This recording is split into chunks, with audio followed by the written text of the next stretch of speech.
على آله وصحبه أجمعين، وبعد، فهذه ليلة الجمعة ليلة عظيمة مباركة يسن فيها الإكثار من الصلاة على سيدي ومولاي رسول الله وعلى آله وصحبه ومن والاه من كل عمل صالح. This is the night of Jumu'ah. It's a blessed night. There's a lot of barakah in this night. The sunnah is to increase your salah upon the Prophet alayhi salatu wasalam in every good deed.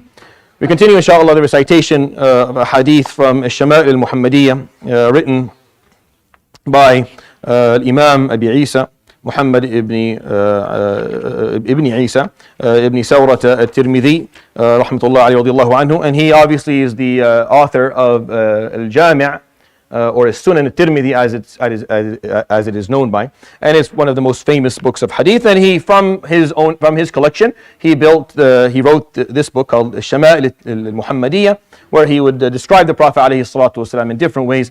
And it's been the habit of scholars, at least for the scholars of Damascus who educated me over the years, to recite certain hadith from this book throughout the month of Rabi'ah as a way to remind ourselves of the Prophet alayhi salatu wasalam's characteristics and traits, and to build the proper connection with him alayhi salatu wasalam. The hadith tonight, as I pointed out yesterday, some of these hadith, when it comes to their chain of narration, there's a weakness, the chain of narration. But the text itself, or the matn itself, is not weak. And this is a good example of that hadith, of a hadith similar to that, where the meat of the hadith, the content is not weak, meaning there is not one description of the Prophet ﷺ within this hadith that is differed upon by scholars, that is called out to be mistaken. Well, why do we narrate them? Well, because sometimes it's easier to have a hadith that encompasses all of the pieces of information that you would have to actually go around and pick up from scattered hadith in one, even though the sanad is weak, but the matn isn't, so it's safe for you to narrate.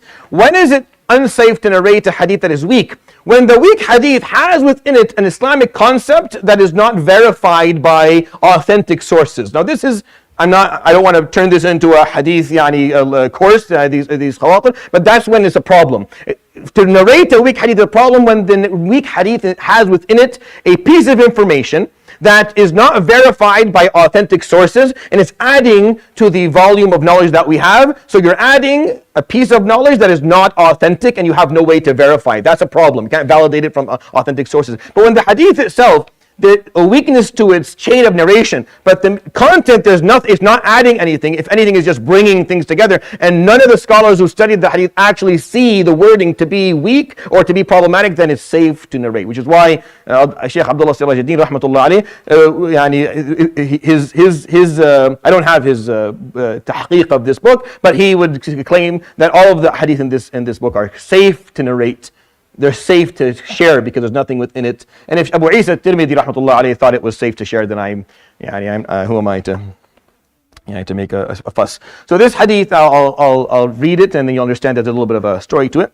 قال الإمام الترمذي رضي الله عنه: حدثنا سفيان بن وكيع حدثنا جميع ابن عمر ابن عبد الرحمن العجلي إملاء علينا من كتابه قال: أخبرني رجل من بني تميم من ولد أبي هالة زوج خديجة الكبرى رضي الله عنها يكنى أبا عبد الله عن ابن لأبي هالة عن الحسن ابن علي رضي الله عنه قال: سألت خالي هند ابن أبي هالة وكان وصافا عن حلية رسول الله صلى الله عليه وسلم وأنا أشتهي أن يصف لي منها شيئا أتعلق به فقال. So what is this hadith? The reason of the weakness of it is because the narrator who actually taught this hadith from his book, he narrated it from one of the descendants of Hind ibn Abi Hala, or one of the descendants of Abu Hala, named Abu Abdullah. He couldn't remember his actual name. For the scholars of hadith, that's enough to call this weak. Even though the person is identified. It's Abu Abdullah, one of the descendants of Abu Hala. So you can find out, and Shaykh Nuruddin Itr actually has his name and pointed out his name, but because the name is not actually in the book, the scholars of hadith will take a step back and say this is, there's an issue with this authenticity, and that's just because they're very precise in how they look at this. And the hadith is, who's Abu Hala first of all? Abu Hala is one of the previous husbands of Khadija radiallahu anha. Khadija had kids from previous marriages. She had kids. One of them, his name was Hind. He was a man. He is Fatima's brother from her mother's side. So Al-Hasan ibn Ali, Sayyidina Al-Hasan, Sibt, the son of Fatima, he has an uncle from his mother's side. A couple of uncles actually, and an aunt. And one of his uncles is Hind ibn Abi Hala. Now Hind came with Khadija to the house of Rasulullah alayhi salatu wasalam as a child and lived there. You don't know that about him. That the Prophet alayhi salatu wasalam had in his home the children of Khadija from a previous marriage. And he raised them with his kids, alayhi salatu wasalam. Hind ibn Abi Hala was one of them. So he, as a young person, grew up in the house of the Prophet alayhi salatu wasalam. And his nephew, Al-Hasan ibn Ali, I hope this is not too confusing so far. His nephew, Al-Hasan ibn Ali, Al-Hasan ibn Fatima, when he grew up a little bit, he realized that he could not remember how the Prophet ﷺ looked. Sallallahu alayhi wa sallam ajma'in. This happens to you. If you love someone and they pass away, after a couple of years, you start to forget. Today, of course, we have pictures and videos and it's much easier. But before this era, you would actually start forgetting. You have a general idea, but it's hard for you to describe. So Al-Hasan got scared. He couldn't remember the face of his grandfather, alayhi salatu wasalam. So he went to his uncle Hind and he said, وَكَانَ وَالصَّافًا. He was a man who was very good at description. And this hadith is very evident that he was very, very good at description. He said, I was hoping, وَأَنَا أَشْتَهِي, I was hoping, أَنْ يَصِفَ لِي مِنْهَا شَيْئًا أَتَعَلَّقُ بِهِ. I was hoping that he would describe for me the Prophet ﷺ in a way I could hold on to something. I could hold on to this description. And this gave us this beautiful hadith. This hadith is very, very long actually. Imam al-Tirmidhi only narrated a part of it. I actually came in tonight hoping to read the whole thing, but now looking at it, I don't think you're going to stick around for this whole thing. So I'll narrate a few pieces of it, and then you can go read it from the book if you actually want to hear it. فقال رضي الله عنه كان رسول الله صلى الله عليه وآله وسلم فخما مفخما يتلألأ وجهه تلألؤ القمر ليلة البدر. And this is by far the most beautiful description of the Prophet ﷺ that I am aware of. I know I said this yesterday, and I'm going to say that probably tomorrow again, but this one is very special. He was fakhman, class. That's the only way I can explain fakhm. Something that is fakhm is just classy. The Prophet ﷺ didn't wear expensive clothing. He didn't live in a big castle. But when you looked at him ﷺ or dealt with him, he was just class, alayhi salatu wasalam. He was fakhm, mufakhaman. Almost class was kept on increasing for him. Fakhman mufakhaman, meaning he was class by nature, and the more you spent time with him, the more classy he was to you. He's the only person like that, alayhi salatu wasalam. We all have to keep our distances in order for us to, like if you think I'm okay, that's only because you don't know me well. And hopefully we keep that boundary. So you don't know me too well, because the more you know me, the less appealing I'll be to you as a human being. But the Prophet ﷺ was fakhm. When you met him, he was class. And then the more you knew him, the more classy he was to you, ﷺ. And that's just the description of him, ﷺ. Think of different types of cars. The Prophet ﷺ was a Rolls Royce. He was just, the moment you met him, that this is different. He's just different, alayhi salatu wasalam. There's something about him. And that fakhama, that class that he carried, alayhi salatu wasalam, was something that existed internally for him, alayhi salatu. It had nothing to do with what he wore, what perfume or cologne he did. It just had to do with his spirit. His spirit was class, alayhi salatu wasalam, and it radiated through his face, alayhi salatu wasalam, which is why he said, يَتَلَأْلَأُ وَجْهُهُ. His face glittered. It lit up. تَلَأْلُؤَ الْقَمَرِ لَيْلَةَ الْبَدْرِ. Just like the moon on a full on the night of the 14th glows in the sky, his face glowed like that, alayhi salatu, because the class that existed inside his spirit, alayhi salatu wasalam, was apparent on his face, alayhi salatu wasalam. And that's all you need to know about him. Honestly, the rest of this description is all just details of how but that's really all you need to know. He was class, and that radiance that existed inside of him was apparent on his face, alayhi salatu wasalam, whenever you came by him. I'll share with you a few words in his description. قال أطول من المربوع وأقصر من المشذب عظيم الهامة رجل الشعر إن انفرقت عقيقته فرق وإلا فلا يجاوز شعره شحمة أذنيه إذا هو وفره. So he explains, he says, أطول من المربوع. He's a little bit taller than someone who's average, but he wasn't short, alayhi salatu wasalam, taller than someone who was average. He had a very thick head of hair. His hair was not too curly, and it wasn't too slim or slick.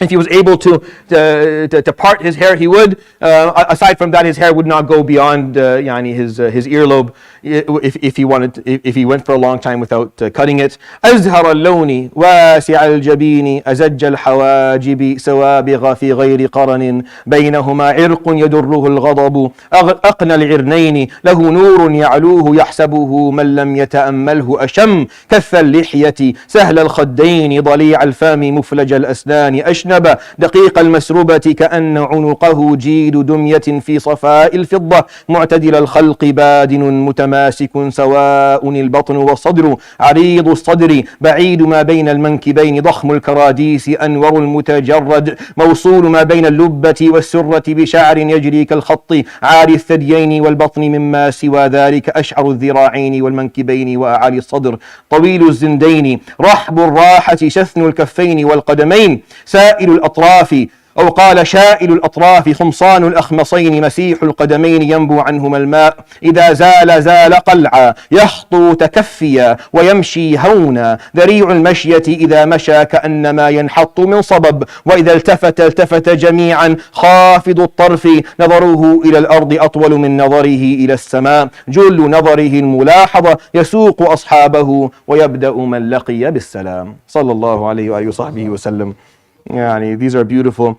Azhar al-lawn, his color was neither very white nor dark, and it had a little bit of humra, a little bit of redness on his cheeks, alayhi salatu wasalam, in terms of his color. He had a large forehead. His eyebrows were full, but the area here, he didn't have a unibrow like I do. He didn't have anything here in the middle, but they were full otherwise, alayhi salatu wasalam. But right here in the middle between them, there was a small vein. Whenever he got upset, alayhi salatu wasalam would fill up, and they would know he was upset just by looking at the vein in his face, alayhi salatu wasalam. Sometimes he wouldn't say a word. He wouldn't say a word, but they would look at him, and if they knew him well, they would see the vein a little bit full. They knew that whatever was said or whatever was done did not please him, alayhi salatu wasalam. They go and change it just based on that, without him saying a word, alayhi salatu wasalam. Those who knew him just looked and saw. I'll move on a little bit. كث اللحية, he had a full لحية. سهل الخدين, his cheeks did not come out. They were easy cheeks, or they went down يعني vertically. ضليع الفم, his mouth was wide. مفلج الأسنان, there was a small space between. So the space in his teeth is not in the middle. The space in his teeth is over here. So the two teeth in the middle were together. The space is on the side of those two, what are they called in English, the two teeth in the middle? The sizers. So the sizers, there was no space there. We sometimes think that the space is here. No, it's not here. The Arab saw as a sign of beauty for there to be a small space between the sizers and the teeth that are on the side. And he had a small space, alayhi salatu wasalam, there. Let's move on. Badinun mutamasik. Alayhi salatu wasalam was not, his body was well put together. Meaning he was very muscular, alayhi salatu wasalam, and sawa'un al-batn was-sadr. So he didn't have the one pack that I walk around with in the world. He, alayhi salatu wasalam, actually he didn't have the culture. His stomach did not go out, alayhi salatu wasalam. He had a wide chest. His shoulders were broad, alayhi salatu wasalam. Dakhmul karadis. He had large bones at the end of them. So his hands were his fingers were tall, and his bones were large, alayhi salatu wasalam. He had daqiq al-masruba. He had a line of hair that went down right in the middle of his chest, right to his belly button, alayhi salatu wasalam. And he had a little bit of hair just on top of his chest, but his arms were not hairy, alayhi salatu wasalam. Neither was his back. He just had some hair at the top of his chest, and then a line of hair that went down in the middle of his body, right to his surra, alayhi salatu wasalam. إذا زال خمصان الأخمصين مسيح القدمين, meaning he had this very small arch in his feet, alayhi salatu wasalam. He didn't have a large arch in his feet, and nor were his feet flat, alayhi salatu wasalam.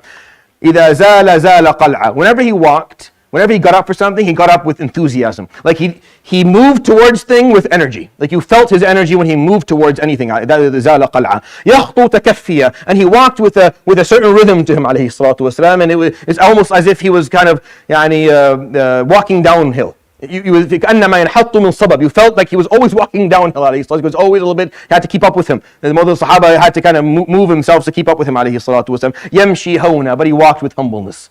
He walked with that humility, alayhi salatu wasalam. Allahu Akbar. وَإِذَا الْتَفَتَ الْتَفَتَ جَمِيعًا. Whenever he moved, he turned. He never went like this to talk to somebody. As outside of salah, he never went like this. And some narrations in the books that even when in salah, when he did Assalamu alaikum, his shoulders would move. his shoulders would move, because he rarely ever just moved, talk to you like this. If he's going to speak to you, if he turned to you, he turned to you with his chest, alayhi salatu wasalam, to give you his full attention at all times, sallallahu alayhi wasallam. He never did anything, he never only turned with his head. Khafidu tarf, when he always looked down. He rarely looked up or looked at people, he always looked down, alayhi salatu wasalam. Nadaruhu ila al-ard أطول من نظره إلى. He looked at the ground way more than he looked above, alayhi salatu wasalam. جل نظره الملاحظة. For the majority of his look, he looked with الملاحظة is when you look at something and you don't stare at it to the point where you're probing. He looked for just the amount of time that would make someone not feel uncomfortable. Like he would stop staring at something or looking at something just at that threshold when you would start feeling that someone's maybe staring at something that you got there. So he would look for a little bit and then he would look away, alayhi salatu wasalam. يسوق أصحابه. He always made sure his ashab were walking in front of him, alayhi salatu wasalam.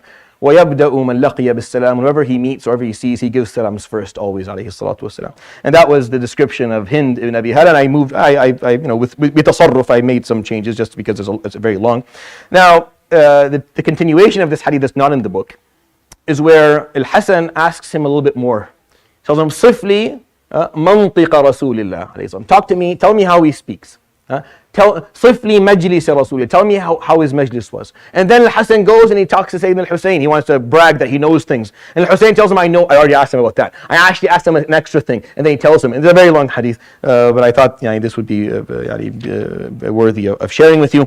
يروي الإمام الترمذي في جامعه بسند فيه مقال عن هند ابن أبي هالة وكان وصافا قال كان رسول الله صلى الله عليه وآله وسلم فخما مفخما يتلألأ وجهه تلألؤ القمر ليلة البدر. صدق رسول الله صلى الله عليه وسلم. سبحانك وبحمدك لا إله إلا أنت أستغفرك إليك. وصلى الله وسلم وبارك وعظم على نبينا وحبيبنا محمد وعلى آله وصحبه. جزاكم الله خير. بارك الله فيكم.